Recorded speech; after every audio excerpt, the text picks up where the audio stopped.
Itu tahu mana tuan-tuan? Sebab tu di akhir zaman banyak kalau baca Al-Kahfi.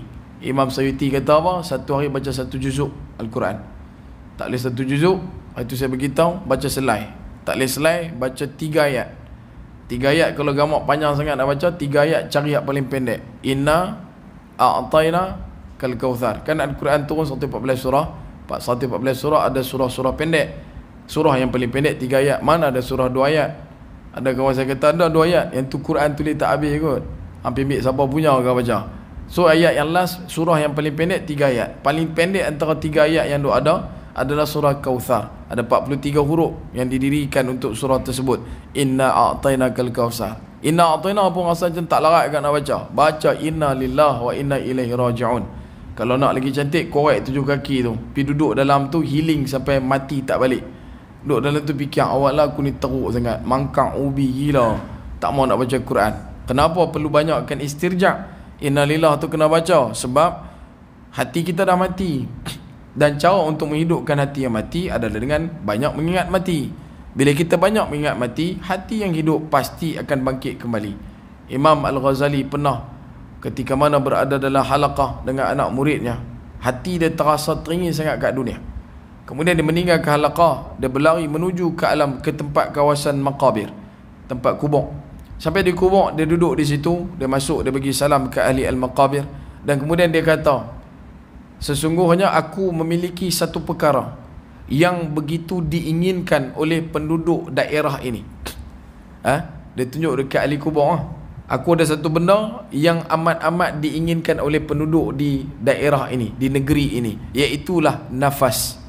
Dan aku adalah orang yang paling kaya di antara mereka yang ada di sana. Sebab itu cukup takat aku mendapat nafas untuk aku memperbaharui taubatku, bukan memperbaharui maksiatku. Boleh faham?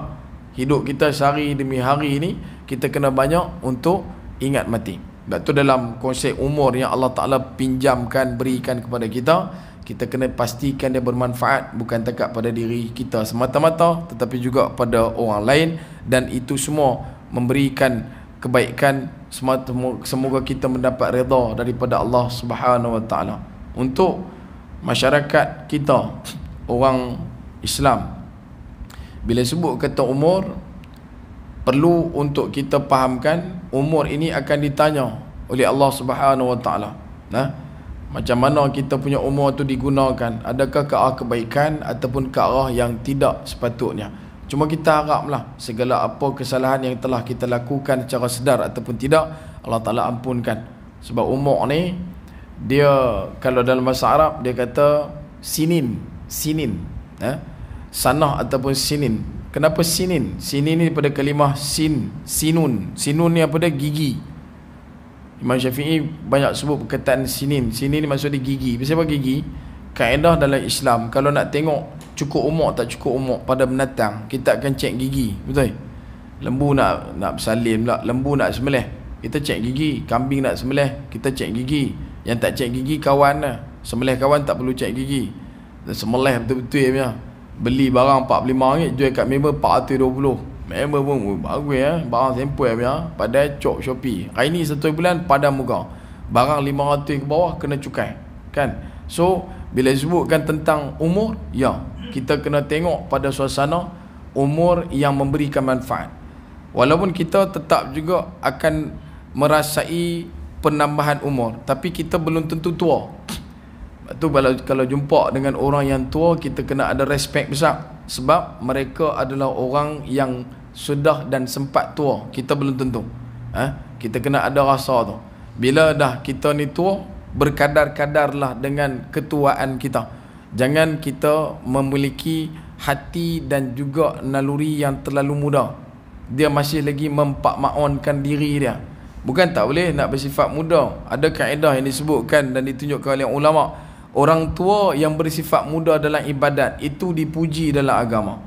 Orang muda yang bersifat tua dalam masyarakat itu juga dipuji dalam agama. Maksudnya kalau kita ni orang yang dah berusia, maka kita ni duduk dalam usaha agama dengan bersungguh-sungguh macam orang muda, maka kita adalah orang yang hebat dalam pandangan agama. Begitu juga dengan orang muda Yang ketika mana bersosial, tingkah lakunya, tertib jaganya, duduk dalam keadaan kelolaan yang tertinggi, itu terbaik. Sebab tu usia ni dia memberikan satu pahaman kepada kita. Kalau kata lelaki, dia tua pada rasa. Kalau wanita, dia tua pada rupa. Lelaki tua pada rasa, dia tak boleh nak ejah dah. Dia memang macam tu dah. Kalau dulu boleh 2 pinggan, lah tinggallah sepinggan. Kalau kata lah tinggal sepinggan, nanti tinggal spirin. Dia lagu tu je.